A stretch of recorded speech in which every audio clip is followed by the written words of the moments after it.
Yes, it's working. Okay. Okay. So you can record on your end. Yep, I'm recording on my end and you've got it on yours. Okay. We'll see what happens. All righty. Go ahead. All right. So hello and welcome to the Tom and Rob show here. We just decided kind of at the last minute here to do a web chat, and we figured we'd click record and see what happens here. We don't really have an agenda or even really a topic to talk about, but we'd spent a while since Tom and I have talked, so we figured we'd just let you guys watch while we did. So what do you think, Tom? What have you been up to? Well, I've been playing with FMDX, and I did a little twist on it that I didn't realize exists. I did 2 shows on it. Is that there's something called low power FM stations, which a small company, and you can also, you can easily set up your own little company, can have an FM station, and you can broadcast with a maximum of 100 watts. And I think it cost $1,800 a year to do this. And what I did is I went on the website, Radio Locator, and one of their search options is to search for low-powered FM stations in your area, up to 150-mile radius. I did that. I found 29 stations, and I had to go through and eliminate those stations that there was also a strong high-powered station, so it would just totally wipe out that station. And I think I came up with like, maybe 20 left. And I went through a couple of them and did a show on that and was able to hear a couple of those stations, some very weak. And of course, the conditions change as the day changes. And one very strong that was about 5 miles from me, that was actually a traffic, all the time, continuous traffic reports station. And it was only 5 miles from me. Is that like a state DOT type traffic service, or was it like a private? This was city of Clearwater. Oh, okay. Yeah. Okay. Interesting. Yeah, I haven't had as much time to play with it as you, Tom, but since you released those videos and we kind of chatted on email about it, I did try it out one night. I hooked up my RSPDX and I went through the Radio Locator website like you did, and I found kind of well, like you said, I don't know if it reported them right. It was reporting stations that were not low power, even though I had checked the right box. But there were a few low power ones in there. You can go in and you can see the attributes of the station. So I found 1 or 2. One was particularly interesting. I didn't know it was there. It's actually run by a high school in the next town over. And I think it said it's only putting out like 10 watts. Yeah. I didn't expect to get it here because there's they call it a mountain, but in Connecticut, mountains are 1,000 feet, which most places that should be just a hill. But anyway, point is there's a hill between me and that other town, so I didn't expect I'd hear it, and I didn't. But what I did hear was an NPR station from Boston, which is 70 or 80 miles northeast of here. So that was kind of interesting. And I tuned around a little bit looking for some of these other stations. And a lot of the stations I was getting down in the lower part of the FM band. And I don't know if this is organized this way everywhere in the country, but here in New England, all of like the NPR and public radio stations are sort of towards the real bottom end of the FM spectrum. Yeah, same here. I was getting a lot of those stations coming in. I did get one college station from, I think it's Middletown, Connecticut. If it's not Middletown, it's Hartford, Connecticut, which is, I don't know, 25 or 35 miles, depending on which town it is, away. And that one was kind of interesting because it had sort of just a random format. I was listening to it for a little while. They played a couple of country songs, and then they played some 70s music, and then some like alternative stuff. So it was kind of an interesting diversion, really, to listen to something like that as opposed to just a regular broadcast station. And I wouldn't have known it was there without looking at that website and doing what you did, looking for those low power stations. So it's kind of a neat little thing to try if you're into, you know, broadcast DXing or just listening for that matter. Yeah, what put me on it is that shortwave listening is so bad right now. So I've been looking at, you know, alternative things. And when I did a search local here in the Tampa Bay area, I had over 100 hits.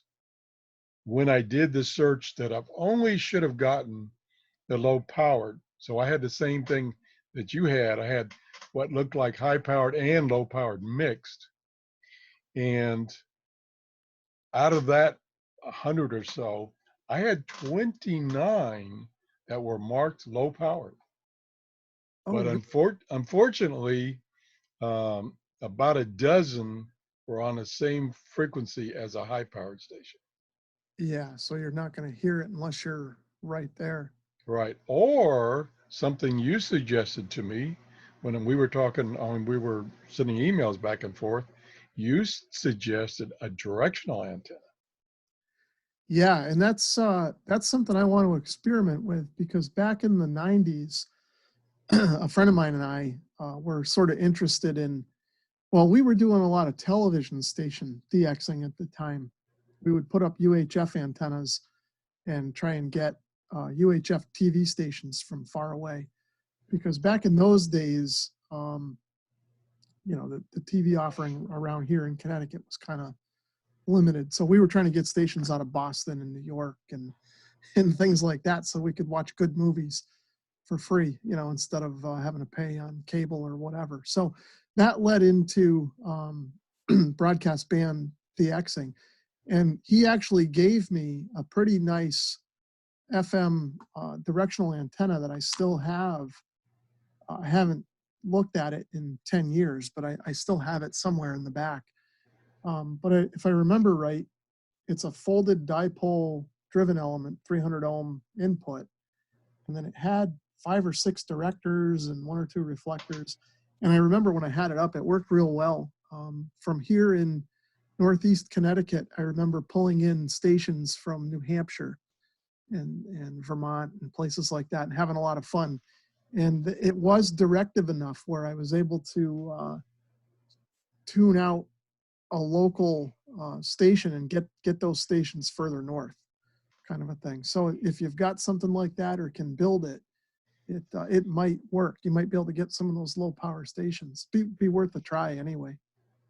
Yeah, I have somebody, one of the companies sent me a small directional antenna, pretty inexpensive. I think it was like $35 with a rotor. The rotor had, the control box had no indicator. So you had no idea where the antenna was pointed. It was just a button to turn it, and that was it. And unfortunately, this was about a year or two ago when we had a heavy storm go by, and it ripped it right off the pole, because the mount for the antenna was plastic, and it just broke right off. Oh, wow. So I was thinking maybe I could, you know, glue that back together and use that. It wasn't very big. The main element on the back was probably 3 feet across. That's all. Okay. And it had like 6 directive and driven elements. Okay. So, but it was just for FM broadcast? No, it was for TV. Oh, I see. It was so you get over the air TV without paying cable. Oh, I see what you're saying. Okay. Yeah. Yeah, it might be worth trying to put it back together. I I know at this location where I live now, I've tried putting up a TV antenna, but I'm in this weird spot where I've got a ridge line to the west of me, and it's just high enough where I can't get any of the station's TV stations from Hartford, Connecticut, which is the closest area. The only thing I can pick up on it is there's some station that broadcasts QVC stuff 24/7, and that's the only thing I can get on a TV antenna here for whatever reason. But FM stuff, I want to try it. I want to get that antenna back up and see. I used to live up on top of a nice hill years ago, and that was a great location for VHF and UHF. But like I said, where I am now is not really a low elevation, but I'm behind these ridge lines, and it makes it difficult. But I'd still like to give it a try anyway. If I get some time, I'm going to throw that antenna up and at least out in the yard on a test stand and see what it can do. And what, when you were doing your testing, number one, what antenna did you use?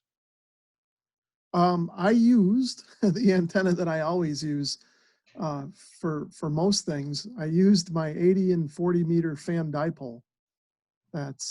That I use mostly for ham radio, but it's a great receive antenna, and stuff was coming in nice and strong on it. So that's what I used just for that quick test. And what radio? The SDR Play RSP DX Okay. is the one that I used. Yeah, I used a disc cone antenna up about 20 feet, I would say, in the air.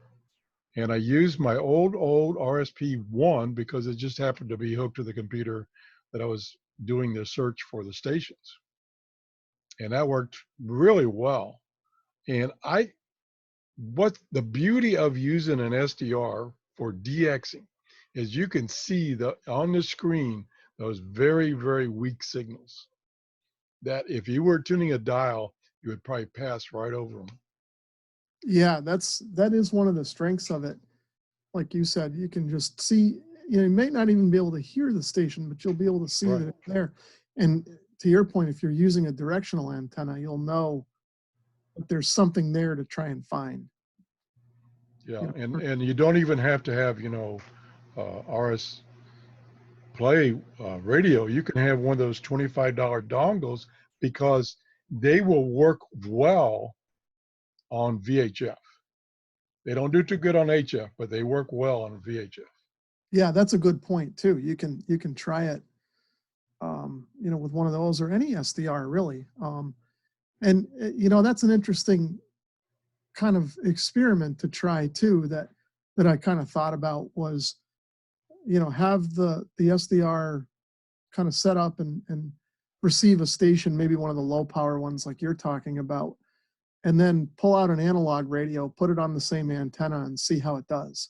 Yeah. I'd be curious to see the difference. Yeah, I was thinking the same thing because I was thinking, if I can make a list of at least say 6 that I can get some kind of signal, maybe really low, but I can still hear them, and confirm they are really the station I have on my list, because you can easily get fooled by picking up a station that you think is the one on your list, but of course there's many other stations on the exact same frequency. And then when I built that list and get some good results, then go to a standalone radio, even a portable radio. Yeah, or maybe a couple of radios just to see what kind of difference you get. Now that brings up a question that I had for you. When I was doing my test the other night, I found that high school station, and when I tuned to that frequency, I could tell right away that it wasn't, that high school station. It was an NPR station of some sort. And I had to sit there and listen to it, wait for the call sign to come through. Is there a better way to figure out what station you're on without having to wait for the call sign? Do you have any tips or tricks on how to do that? No, I don't really, because even if you went to the FCC database, which they also have in their database, you can search for low-powered stations. So they have that option too. Oh, okay. But the problem is, if it's on the same frequency, you have no way of telling except no, I do have one other way I did. I remember now. what I did is on a radio locator on some of the stations, not all, they have a link to the station's website. Oh, okay. And the Okay. station may be broadcasting on the air, on the computer. Oh, so you can go to their website and listen. Yeah, you'd be able to figure it out that way. Yeah, yeah. And a couple of stations, I was able to do that. Okay. Yeah. In some cases, maybe the NPR stations, depending on what they're broadcasting, if they're all broadcasting the same thing, you might not know which one you've got. But yeah, no, that's a good trick. I'll have to try that. Yeah, I would think though, just off the top of my head, I would think these local stations couldn't afford NPR. Right. The real low power Yeah, ones. so they wouldn't be listening. I mean, they wouldn't be broadcasting. Right. Right. Yeah. Like this little high school station, whatever it is. I'm assuming they only broadcast during the day, the school day, and who knows what they're even broadcasting. Yeah. Kind of a thing. I was even thinking about driving over there on the weekend if I had time, but well, it probably wouldn't be on the weekend. But anyway. Well, it might be. It might be. Yeah, you never know. But yeah, there's a lot of interesting stuff out there to listen to, even broadcast AM, broadcast FM, and it's neat. You've got my interest and my curiosity peaked here, and like you said, Tom, with kind of the shortwave bands being a little bit dead right now, it's definitely something to listen to.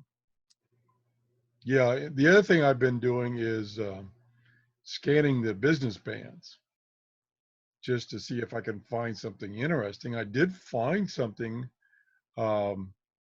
that's only a half a mile from me. Oh, okay. Is a company that recycles materials for building roads and stuff. Oh, all right. Where they tear up a road and tear up the asphalt, and then they crunch it down, and then they resell it as reprocessed asphalt. Do the same thing with concrete blocks and concrete. And they are only, like I say, half a mile from me, and they're using walkie-talkies. That's cool. So that was interesting. And of course, some of the conversation is kind of colorful. I bet you. Yeah, I like the business band stuff, and every now and then I'll get interested in that and kind of look for stuff. But it's tough for me because most of that activity is during the day, and of course I work during the day. Right. But every now and then, if I'm home for some reason, if I'm working from home, if I'm sick or have a day off or whatever, I'll do that. I'll put the scanner on and go through the business band, because like you said, some of that stuff's kind of interesting. And yeah, unlike the EMS and police, fire, whatever, these guys aren't trained. They just talk. So it's interesting to listen to. Actually, one of the things I like to listen to on the scanner there is during a snowstorm here in Connecticut, the local town plow guys. I sort of live in between 3 different towns, and I can hear all 3 of the towns plow drivers. They're all on different frequencies, whatever, but they're kind of fun to listen to. And then when the plow is coming to plow your road. So you'll hear the guy, I'm turning on to such and such a road, and every now and then you'll hear the guys get frustrated because they're stuck or something, kind of a thing, or tree is down, or whatever. So yeah, that's an interesting one too, the municipalities. Yeah, they can get quite colorful. Yeah, it's interesting. Kind of brought back a memory. I'll have to try this and see if they still do. I can't imagine they still do this, but as recently as the late 90s, maybe even into the early 2000s, the town just north of me here, the school system used CB radio for their communication. And I don't know if they had some kind of PL tone on it or some kind of squelching method, but you'd hear like announcements and things come over. I want to say it was like channel 5 or 3 or something. And you'd hear it during the day. It wasn't constant or anything. And usually you only heard like one side of the conversation. It must have been a school building. And it was just always kind of weird short messages or something, but it was definitely the town school system. I have to turn that on and see if they still do it. Yeah, when my wife was a teacher, and when she was teaching um, at their school, and I think most schools would use GMRS radios, Oh, yeah, they've probably gone to that by now. and there was some really interesting conversations going on, especially when it came time for the kids to get on the buses. And I think I did one show quite a while ago saying that if you're really interested on what's going on at your kid's school, get one of these radios and listen in, because you really hear what's really going on. That's interesting. That's So, interesting. so there's a lot, out there that, even though shortwave is pretty much in the toilet right now, to listen to. Yeah, yeah. And it kind of brings up, and I like listening to that stuff. And the more we talk about it, the more ideas go through my head here that'll probably never materialize. But, but I work right near an airport here in Connecticut, the biggest airport in the state. And there's probably a ton of traffic I could listen to on my lunch break. So maybe I got to bring a scanner or a handheld one or something in my car and put that on at lunch and see what's going on. Not just the airplane dispatch, but I should be able to hear the ground operations too. That might be a fun thing to listen to if I can manage to pull it off, or even anybody out there that's watching looking for something to listen to. If you're within earshot of an airport, maybe that's something to try too. Listen to the ground operations and things like that. Yeah, I did that a month or two ago. I went on to Radio Reference website. It has all these listings of stations in your local area, non-AM and FM, but just regular stations. And they had, and for my area, they had a section, hello, all about the airport in Tampa, which is an international airport. Oh, okay. And they had, I thought my wife would pick that up, but I guess it's a robocall, so she's not going to pick it maybe. up. They had probably 20 entries, and like each airline had their own frequencies. The different crews that worked at the airport, maintenance and fire crew and stuff they had their own frequency. So there was a lot of stuff to listen to, but I couldn't pick up any of it. I guess I was just too far away. Yeah. It's probably 25 miles line of sight. Oh, I see. Now I could hear the tower, but that was all. That was all. Maybe I didn't listen long enough. Yes. Well, same here. I can get the airport that I'm talking about about 25 miles from here too. And like you said, I can get the tower, and I think I can get the approach and maybe the departure. Right. The plane, whatever. But yeah, none of the ground operation. And again, got that ridge line between me and it, so that would hinder it. But there's no reason why I couldn't sit at work at my lunch break and listen in. I'm less than a mile from it, so might be an interesting thing to try. Yeah, the only thing I could think of is that I couldn't receive it is a lot of it's inside, so maybe it's just not radiating away from the buildings. Oh, it could be that. Yeah, that's true too. But I thought for sure I would be able to hear the maintenance stuff, and maybe they don't use it anymore. I don't know.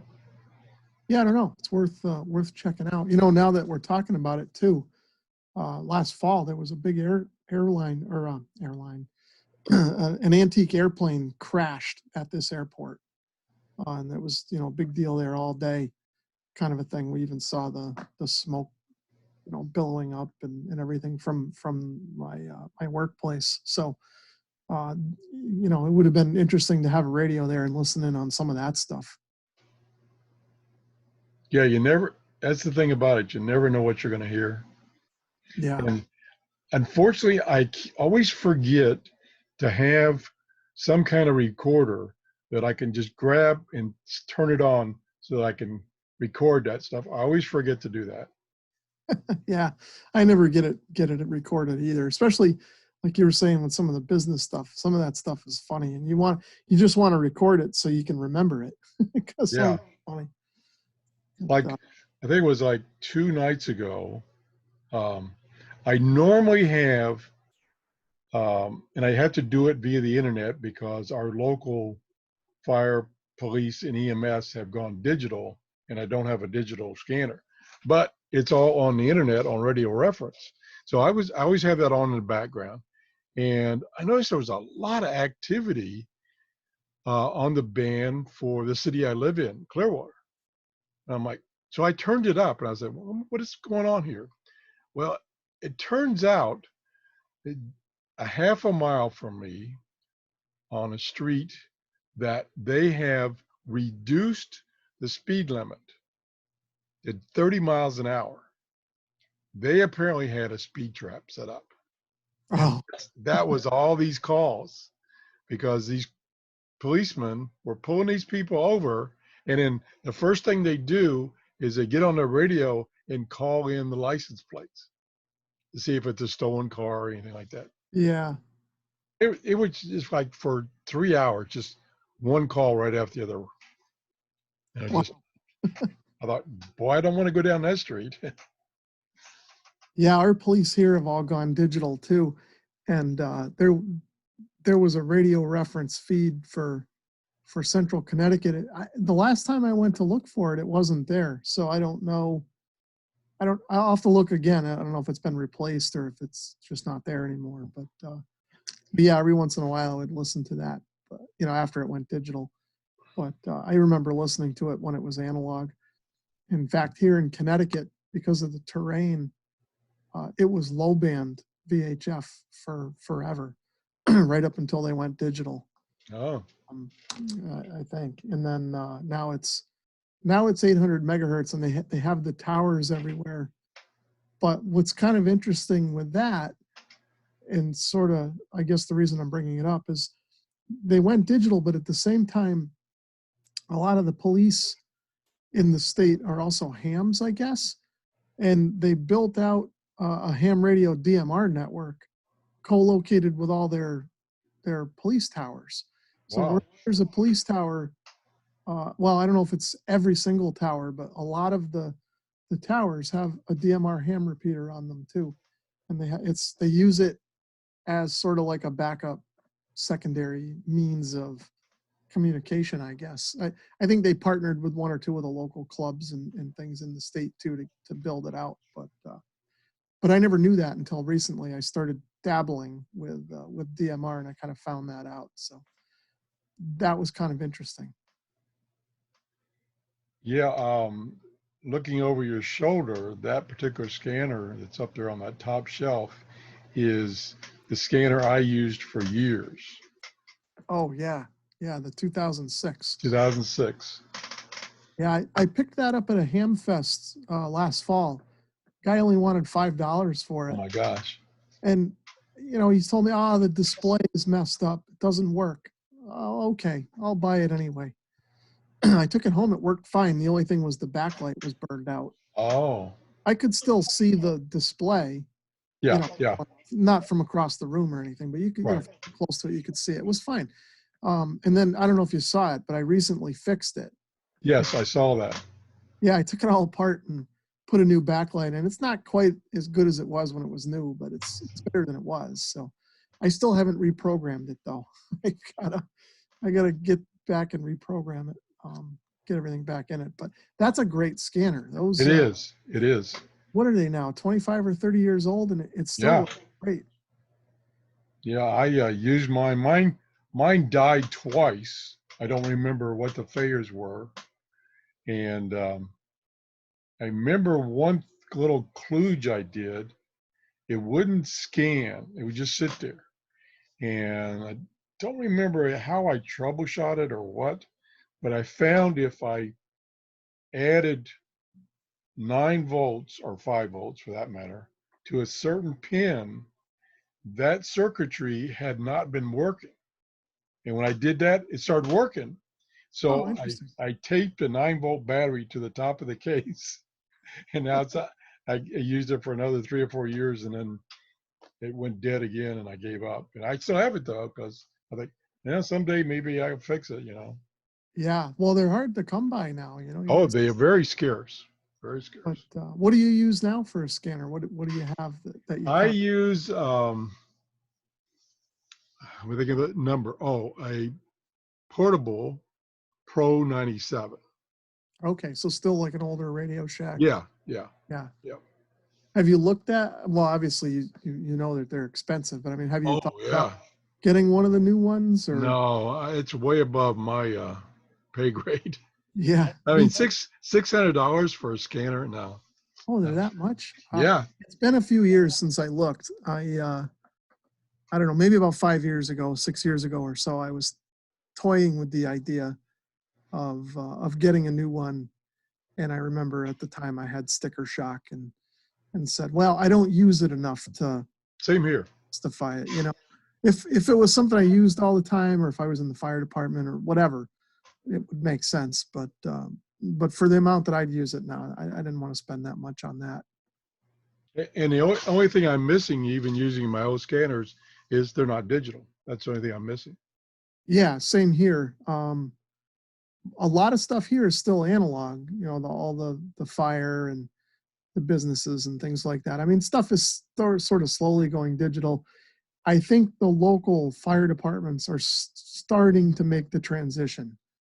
I was talking to a friend of mine that's on the local fire department, volunteer fire department, and he made the comment that they're starting down that path. And in fact, you know, I've been listening to them here. Well, not in the last few weeks, but before I fixed my scanner and lost all the memory frequencies, I noticed when they identified, they would identify the frequency and then they'd call a TAC channel, like tactical channel or whatever. Right.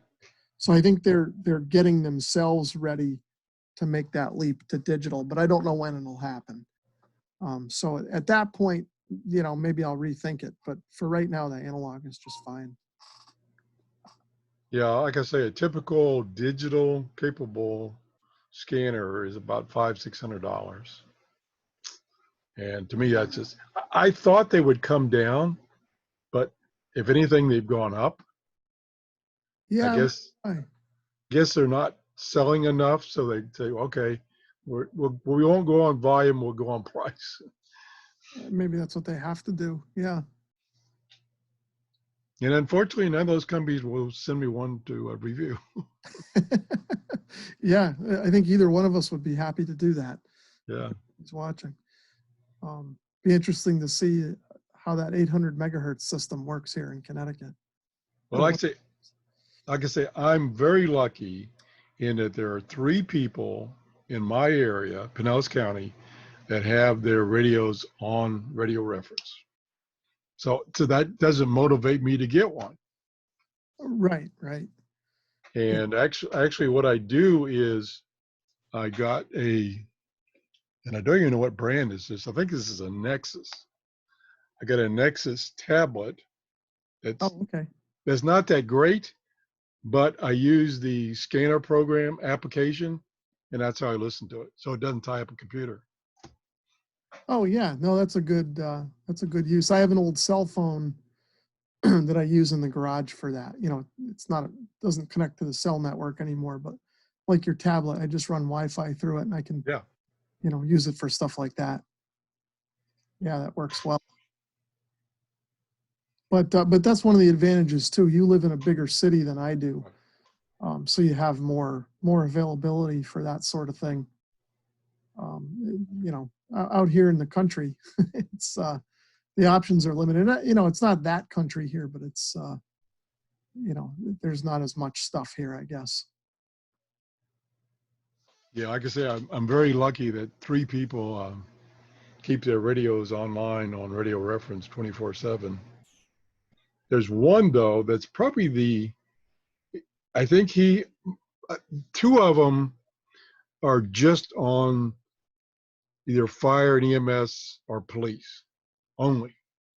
Okay. The third one that covers all of them, because I guess he lets it scan, but there's always noise. It's like the squelch doesn't work or something. And there's always noise, even though it is scanning and it will go from one station to another. But there's always this background, like loud hiss.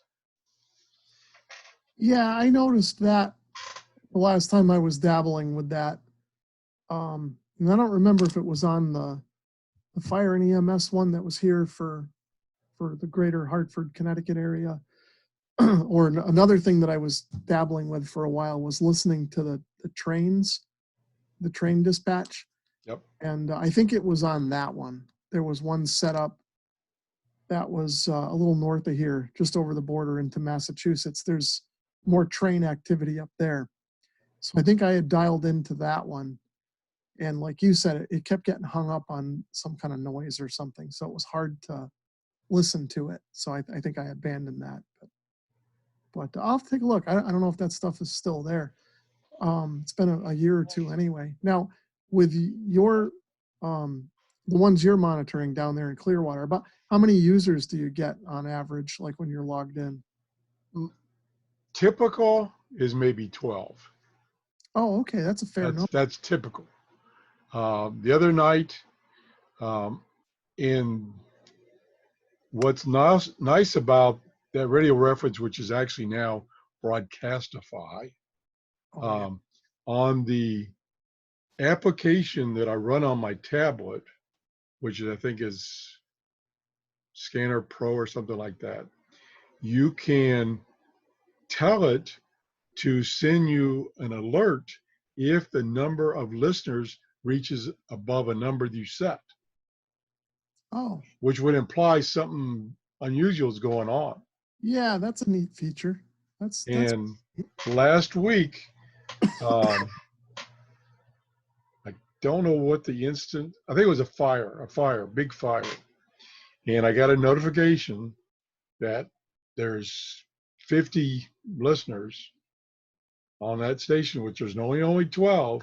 And so I turned it on, and sure enough, there's a big fire going on. And they had, a dozen stations, fire stations there.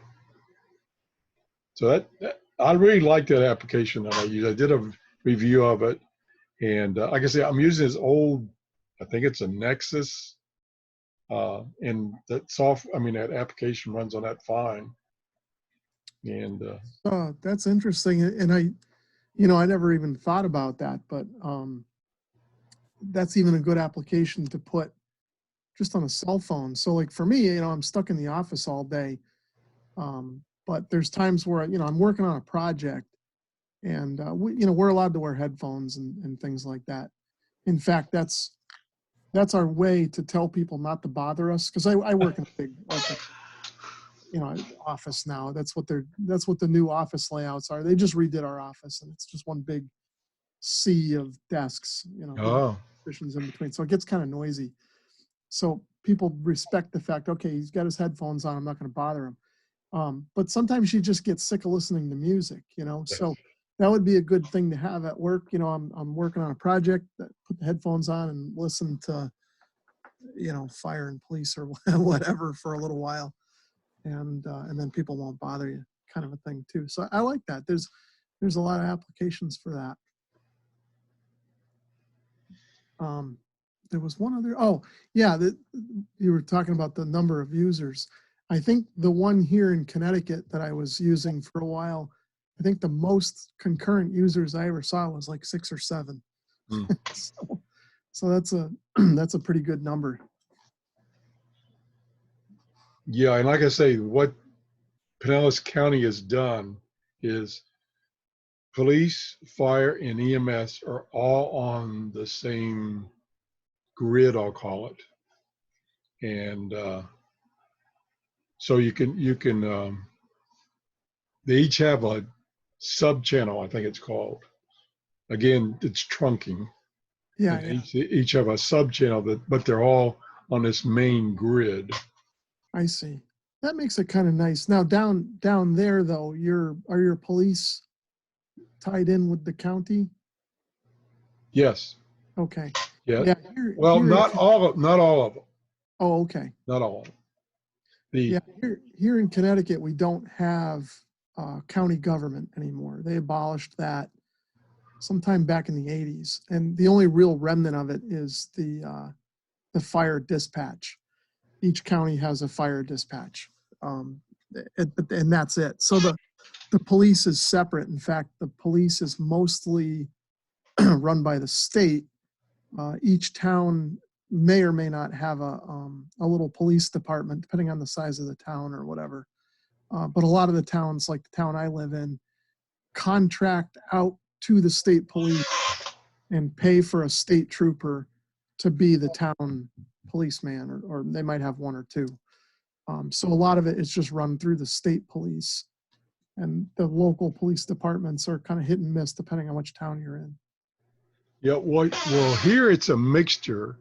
Several years ago, they had for a long time, they had Pinellas County Sheriff.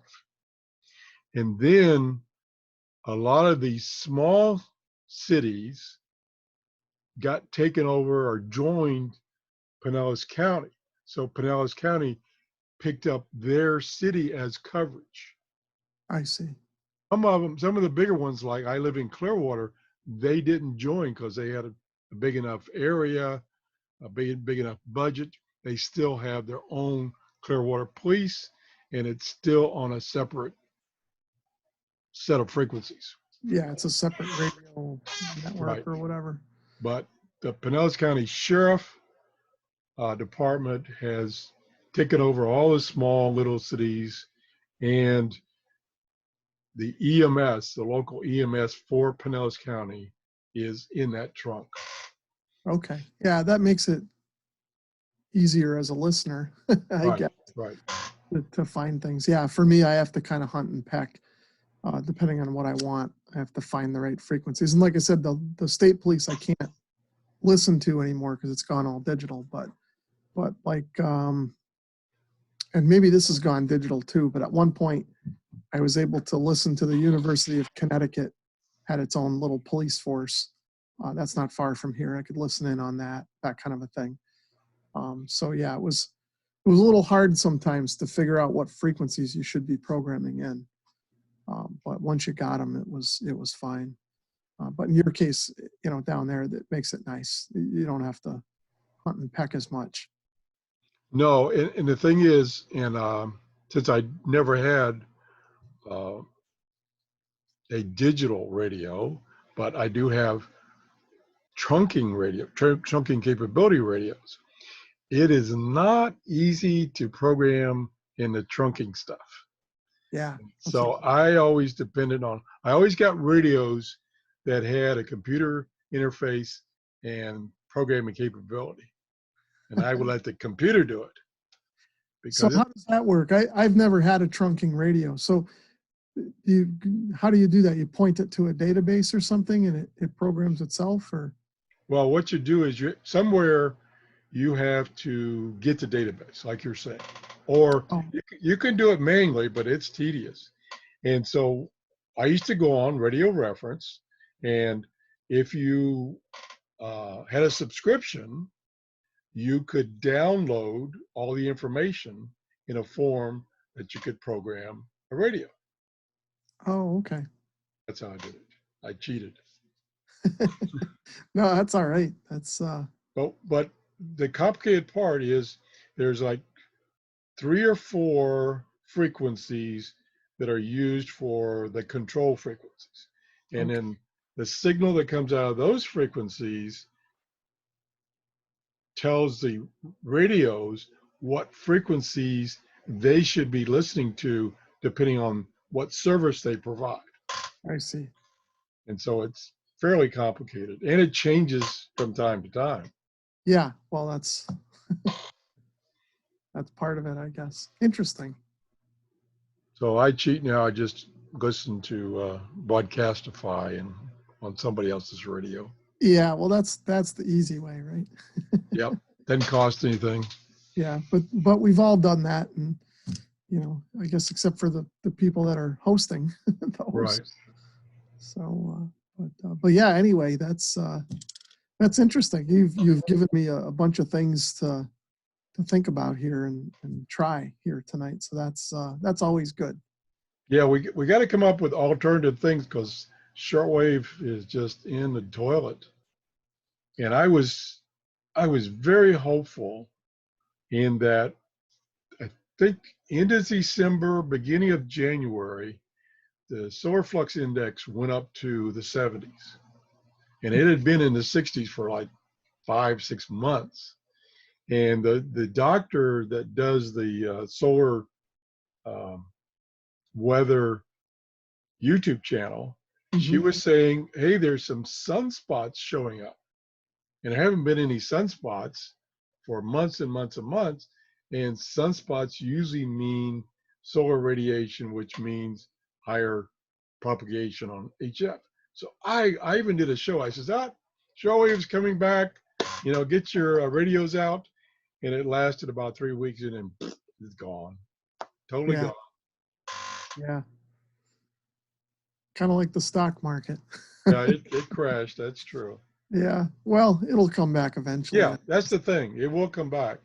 And supposedly we've gone through the bottom of this solar cycle, and any day it should start going up. And then once it starts going up, it usually gets better and better every day. Yeah. So have they, I haven't been keeping track, but have they officially announced the start of the next cycle? Have they found the sunspots yet? Yes, yes. Okay. Yeah, it started about a couple of months ago. Solar cycle 25 has officially started. Oh, okay. So that's good news. So we are on the upswing. I guess we just have to be patient for a little while longer. Yeah. Yeah. Interesting. Well, I think that's probably all I have for this evening. So I'll probably run along here, and we'll have to do this again. Like I said, it's always great talking to you, Tom. I always get a lot of ideas and motivation and learn a lot from talking to you. And I hope everybody out there watching does too. Yeah, I definitely do. And I know you're really busy. And so I appreciate you taking time off to have this little show with me every once in a while. Yeah, no problem. I wish my job didn't keep me as busy as it does, but it happens. You know how it goes. Yep. Okie doke. But okay, we'll catch you later, Tom, and 7-3, and thanks for watching to everybody out there. Everybody have a great day. Bye-bye. Okay, so I hit stop on the recording.